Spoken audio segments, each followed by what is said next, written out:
Любой турнир, который проходит в каком-либо регионе, он, конечно же, важен для того региона.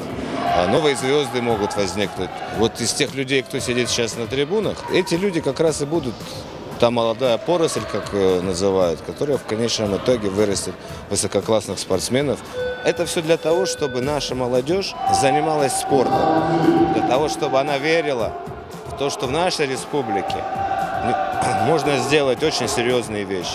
Думаю, что в будущем мы поймем, что можем проводить турниры гораздо большего масштаба и вполне возможно чемпионат мира. Мы сейчас можем показать, во всяком случае, хотя бы сами себе, что мы можем и хотим, и умеем, и вообще осетины могут, когда вместе соберутся, сделать что-то хорошее.